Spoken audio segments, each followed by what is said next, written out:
Bonjour Sébastien Lutido, bienvenue à 5 Minute Fresh Start. Voici la deuxième partie de 1 Samuel 15. Dans la première partie, nous voyons que le prophète Samuel a dit à Saül, le roi, de tuer et de détruire les Amalécites. Tuez les hommes, les femmes, les enfants, les nourrissons, même le bébé allaité, le bœuf tout, détruisez-les simplement. Nous allons reprendre au verset 13. Puis Samuel alla vers Saül, et Saül lui dit, « Béni sois-tu. » Maintenant Saül dit au prophète Samuel, « Béni sois-tu, ô Seigneur, ter sacro iberdinctus. » J'ai exécuté les commandements du Seigneur. C'est l'opinion de Saül, l'opinion du roi. Samuel dit, « Qu'est-ce donc que le bêlement des moutons que j'entends à mes oreilles? » Le mugissement des bœufs que j'entends, Saul dit, ils les ont amenés des Amalécites, car le peuple a épargné le meilleur des moutons et des bœufs pour les sacrifier au Seigneur ton Dieu. Et le reste, nous l'avons entièrement détruit, dont ils ont compromis. Un pourcentage d'entre eux, ils ont permis de vivre. Alors Samuel dit à Saul, tais-toi. En d'autres termes, arrête de parler. Il est en colère, et je vais te dire ce que le Seigneur m'a dit la nuit dernière. Et il lui a dit, parle. Alors Samuel a dit, quand tu étais petit à tes propres yeux, n'étais-tu pas le chef de la tribu d'Israël? Le Seigneur ne t'a-t-il pas oint roi sur Israël? Maintenant, le Seigneur t'a envoyé en mission et a dit, va et détruis complètement les pécheurs, les Amalécites, et combat-les jusqu'à ce qu'ils soient consumés. Pourquoi alors n'as-tu pas obéi à la voix du Seigneur?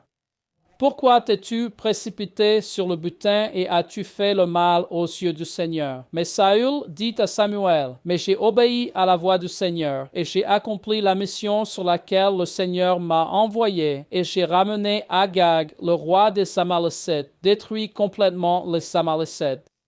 Mais le peuple a pris le butin, les moutons et les bœufs, le meilleur des choses, qui auraient dû être entièrement détruites pour sacrifier au Seigneur à Gilgal. Et donc, cette histoire continue et Saül perd en fait sa position et son onction en tant que roi. Cela s'arrête ici. Mais cela nous enseigne quelque chose. Cela nous enseigne que lorsque Dieu nous donne un commandement de faire quelque chose, le faire partiellement ou sélectivement ne signifie pas que nous l'avons fait. Saül pensait ici qu'il l'avait fait et était assez trompé pour penser « je l'ai fait ». Il a ramené le roi qui est un trophée en disant « regardez ce que j'ai fait ». Et le peuple a pris le meilleur des moutons, des bœufs et des ânes. Maintenant, ils ont dit que c'était pour sacrifier au Seigneur. Le Seigneur ne leur a pas dit cela. Le Seigneur leur a dit de tout détruire. Donc leur compromis et cela commence vraiment avec Saül, le compromis du peuple était parce que le chef l'a permis. Le chef aurait dû dire « tuez-les tous, détruisez tout ».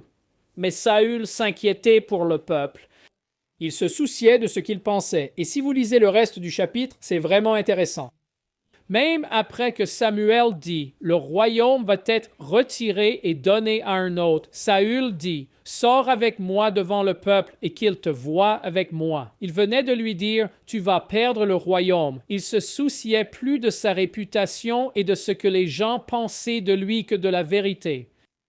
Il craignait le manque de respect des gens pour avoir tué des agneaux, des bœufs et des ânes parfaitement bons plutôt que de les ramener comme butin. Ce n'était pas pour le Seigneur, c'était pour eux. Et donc, quand nous, maintenant, laissez-moi le mettre dans quelque chose que vous comprendriez. Si le Seigneur vous a dit de donner un terrain et que vous en gardez la moitié, avez-vous obéi? Ou mieux encore, s'il vous a dit de donner 10 000 $ et que vous en donnez 9 500, avez-vous obéi? Aux yeux de Dieu, c'est non. 95%, c'est non, c'est une désobéissance. Vous voyez, cela ne peut pas être partiel, cela ne peut pas être compromis. Cela doit être comme le Seigneur l'a dit. Alors, apprenez cela et faites-le dorénavant dans nos vies. Eh bien, c'est notre message pour aujourd'hui. Merci d'avoir écouté, regardé, prié pour devenir partenaire avec nous. Nous faisons beaucoup ici. Nous nous diversifions en 7 langues.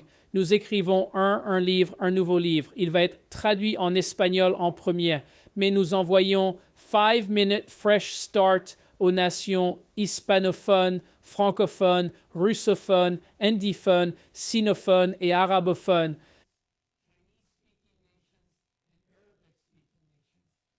Tous ces pays dans toutes ces régions du monde entendent notre 5 minutes pour un nouveau départ. Cela ne fait qu'un mois et demi, principalement, moins d'un mois pour 5 d'entre eux, et nous avons déjà 20 000 abonnés à notre chaîne YouTube dans les différentes langues. Que Dieu vous bénisse. Continuez à nous aider. Que Dieu vous bénisse. Passez une excellente journée. Merci de nous regarder. Merci d'avoir regardé aujourd'hui. Pour rester informé et soutenir le ministère, visitez watchandsofttruth.com. Vous y trouverez des ressources gratuites, des séries d'enseignements complètes et des moyens de vous associer à nous pour répandre l'Évangile. Faites un don aujourd'hui sur watchandsofttruth.com.